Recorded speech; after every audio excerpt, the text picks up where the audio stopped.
Well, hi, good morning. Thank you so much for joining me in my shop. Today is November 23rd. I did not post a video yesterday. Instead, I decided I would take the time to start working on the RF deck from out of this gigantic radio here. And so I have a couple interesting things to show you and talk about. I'm halfway through the capacitors on the deck. I would have got it done yesterday, except, like I said, something interesting showed up. So let me just show you what this looks like so far. You see lots of yellow capacitors over here and not so much over here. None over here yet. And I've been doing this very, very carefully. And each capacitor I take out, I've labeled the capacitor and tested it in my high voltage leak tester for capacitors. And I have the results to show you from the ones you see here that have been replaced. And then I have some very unusual modification that's taken place in here, which really I want to focus on. So let me show you the some results here. Oh, I can't right at the moment. Okay, I'll explain this table here. So what I intended to do was take out the capacitors, test them in my high voltage tester, and then track the results, and then get an overview of the condition of the capacitors in this radio. By the way, the red colors doesn't mean anything. It's just a color I picked to fill this. Excuse me. So you can see the capacitors I did 7 of them here. This last one I didn't take out of the radio. I just cut one lead. It looked like this was a really difficult capacitor to replace. And so I thought, well, considering the test results, maybe I should leave it in. So I just cut one lead I could cut, and then I tested it. Now what are these results? So you see the 50 volts, 150, 250, 350, 450 written here. Those are the settings on my capacitor checker. And what I was going to do was I was going to raise the voltage one step at a time.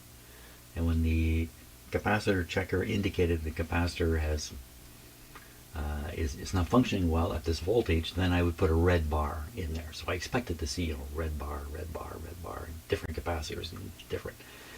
If I were to do this with regular capacitors coming out of any old radio, like I've done so many hundreds of radios, these would be marked. These two columns would be marked all the time. Very seldom have I taken a capacitor out of a radio from the 40s or whatever, tested it, and found that it could sustain 250 volts without the magic eye closing on my tester, which indicates too much leakage. So I took out these capacitors, I tested them all, every one of them tested like new. I started writing the word like new down here because they're all testing like new. Even this one I took out, which isn't even a ceramic one, I'm pretty sure. Don't know what it was doing in there. It looks like somebody must have replaced a capacitor and stuck it in there. No reason to think that it's ceramic, but it also tested really good. Maybe it's just a really expensive high quality capacitor or something. So instead of getting a distribution through here, I'm just getting the message continuously. These capacitors are completely fine. Yet 3 of them have failed in this radio with just 10-15 hours of operation. So what this might be saying is that these capacitors don't show any degradation until they actually short out. A little bit unusual. Now the other thing that prompted me to do this is I did take out one capacitor. It did not do so well on this test. It's not on this list. I did it earlier. It's gone in the garbage. I couldn't find it and test it again. But that one showed a little bit. Maybe if I were to do this, I would be putting a red bar in this area here. That's one. All the rest I've tested test like this, including two more that are on this chart I tested earlier. Well, it does leave me in a quandary as to what to do. Okay, but this is not the most interesting thing. So let's go back and look at the radio and what I found.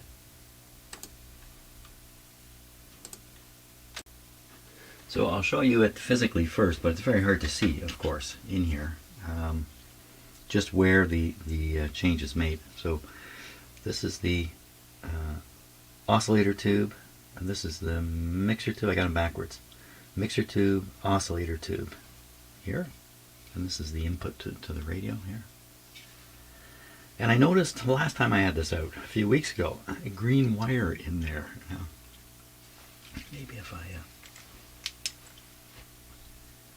you see there's that green wire looping around there. I guess the color's hard to see, but you can just see a wire right in the middle of the screen there, just kind of looped around. If you look, you see a large, you can actually see two coils in there. You see sort of a flat coil and then one that's a complicated coil right in the back there.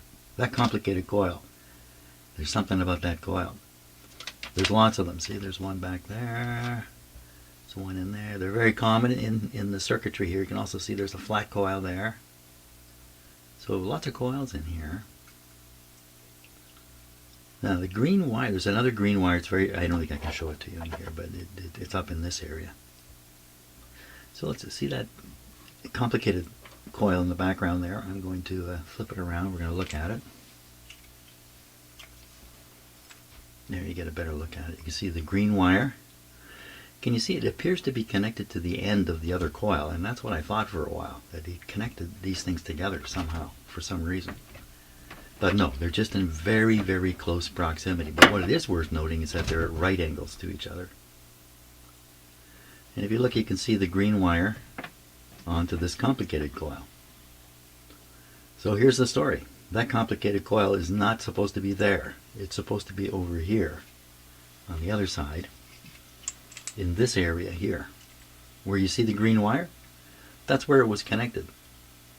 But he moved the coil and had to put in a piece of wire to maintain the connection to the coil. He moved the coil. Then there's another green wire, which is very hard. I can't really show it to you. But it comes over into this other section and connects to the mixer tube. So this green wire is connecting to the oscillator tube. Then there's this coil he moved, and then the other wire is connected to the 6PE6, the mixer tube. Okay, so you've seen it. Now I'm going to show this to you on a schematic. Maybe, do I have it here? I don't have it. That's okay. It isn't okay. Where's my, oh, okay, coffee break time. That's a good time for coffee. And I'll come back with the schematic. Oh, I hadn't turned the coffee pot on, so okay. No coffee yet. So here's the same part here. Here. The coil I'm talking about is this one right here, L24.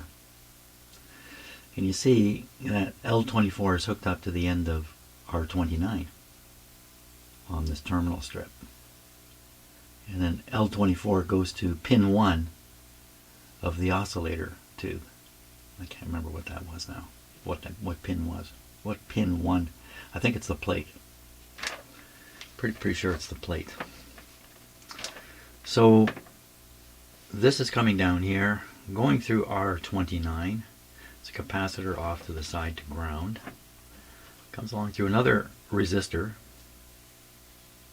another capacitor, 72 here, around to ground, and then off. You'll have to trust me on this. I'll show you on the other schematic where it goes from there. B plus supply. This is the B plus supply to this tube, running through these resistors and through this coil to get to B plus supply on this tube.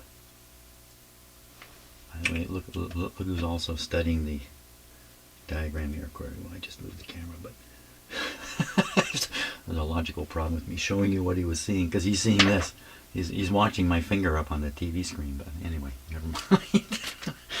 You know, nothing like a distraction over and over and over. So, in this radio, this coil has been relocated physically up to here. This capacitor here is in the way. You got to be on one side or the other side of this capacitor. This coil has been moved to the other side of the capacitor. If it were installed in the original way, this corner of this coil would be close to this corner of this coil. This coil is much longer than shown here. It's much longer. Now, this coil is now close to this corner, not this corner, this one. These two are at right angles. There has to be a reason for them being at right angles to lessen the interaction between the two of them, L49 and L24. That's a common thing, that you put coils at 90 degrees to keep them from interacting with each other. That could be why when the fellow who did what he did moved this coil, he didn't just swing it onto a funny angle. He physically moved the whole thing up and then ran a wire, a green wire, from here up to the end of the coil, which is now up here. Why is he doing this? Why are you doing this? This is not easy to do. The other end of the coil, then, he disconnected from its B plus supply. And see, I've drawn a penciled line in here. You can kind of follow it. It's not where the wire went. The wire actually came down around this way. But nevertheless, it ended on pin number 6. Pin number 6 is the screen of the mixer tube. So he's feeding B plus to the oscillator tube from the screen of the mixer tube. Why? Well, the first thing I thought was, well, maybe the screen is on the voltage regulator circuit, and maybe this isn't. Now, that makes no sense at all. This is what you want on the voltage regulator circuit, the oscillator. And it turns out both here in the normal feeding fashion and here come from the 150 volt voltage regulated supply. So you're not gaining anything by moving it over here. So why do this? Like, why would you do this? There's filtering in here that's been abandoned now, because as I mentioned, there's a capacitor here to ground. I'll show you on the schematic. It's quite clear. There's filtering going on. I read up on this in the manual. You know, everything is done for a reason in these radios. I looked for some kind of modification. There are modifications people make to this radio, most of them around the automatic volume control, which people find it's unsatisfactory. There's some modifications around the audio because people find the audio unsatisfactory from the radio, but there's nothing up here that I could find. There's no changes, but there is concern about instability in the oscillator. Instability in the sense that it drifts a little bit. And why would it drift? Well, B plus drifting? Well, B plus can't drift. It's on a voltage regulator circuit. A voltage regulated circuit. Why is somebody doing this? Let's look at it on the schematic here. And the reason I'm saying why is somebody doing this, I don't really have an answer for it. It actually doesn't make an awful lot of sense. So we're a little bit on the split here. Let's see if I can just stack this up here. Do it like that. Okay, a little hard to see. The two tubes we're talking about are these two. This is the oscillator tube. This is the mixer tube. I haven't drawn anything on here to show what was done. But basically, this is the coil that got moved. This is the resistor it was getting its feed from. You can follow this down, follow it along, and follow it all the way back to the voltage regulator, just down here. Straight to the voltage regulator. There's two resistors here, a 1K and a 1K, and then two capacitors, hard to see on my diagram, going to ground. So there's a lot of filtering going on right in here. And then there's an RF filter, I guess, maybe to stop the oscillator from feeding back into the rest of the radio. I don't know why that's there exactly, but it's there for a reason, I'm sure. So he's cut this, moved this, and then connected a wire from down here all the way up to pin 6 up here. I don't think there's anything particularly special about this feed. I don't get it. So the question would be, a couple questions here. The guy who did this, he had to have a reason to make him do this. What could the reason be? These radios work beautifully. And when you're talking about drift, you're talking about the drift, a small drift over an extended period of time. We're not talking about tuning the radio and it drifts off, tune it again and it drifts off. That's not what's happening here. Perhaps if you're listening to CW, Morse code, the drift is a little more noticeable because the pitch of the tone is gonna change. But I mean, this was a risky, questionable thing to do. The other part is, it would have been quite easy for him to just literally cut this part free and run a wire from here up to there, but he didn't. He cut this free, he cut this free, he moved this to a different location, and then ran wires from the new location, which also sounds terrible to me. You know, this is basically soldered right onto the pin of a tube originally, but now there's a length of green wire snaking in the radio. It strikes me that it's a modification of little value and the potential for problems. Why would somebody do this? The potential improvement is minuscule.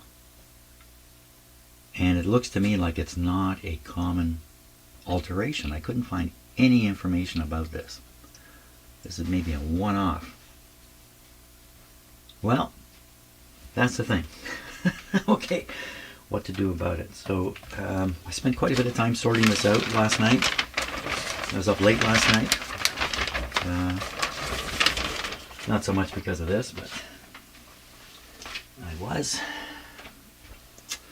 So my options are, I can continue with the capacitor replacement, although all those red indications on my record suggest that's a waste of time. But here's the thing. This part, I want to put this back in the radio and never see it again the rest of my life. I don't want this to have to come out again. I've had 2 or is it 3 now of these fail. Even though they measure perfect, some of them are failing. So because I don't want to take this out again, I'm going to go ahead and replace these capacitors, which seem to be perfectly good. And you know, I've done the same thing with my other SP-600 many years ago. I replaced the, well, how many years ago? 12 years ago or so. And I have had no trouble with that radio since, except for a stupid wiring error I made. So that's what I'm going to do. What I'm hoping, I'll get this done today and get this back in the radio today and get the radio operating today. As for changing all the rest of the capacitors, absolutely no. No. I will do a little bit of a study and see if there's some that are, if they short out, they cause serious damage. I can replace those. But as for a general replacement, I just, you know, there's a risk involved in doing it, so you don't want to just do it willy-nilly. Okay, well, thanks for listening to that whole explanation. I'll be pretty interested in comments or information that might be sent my way about this. If somebody knows something about it, that would be great, because there's no documentation about it. Okay. In fact, you know what I'm going to do? I'm going to post this video now to get it up on the internet while I continue working. And yeah, I think I'll do that. Well, okay, in that case, thanks for watching, and see you in the next video. Maybe later today or tomorrow. Who knows? See ya.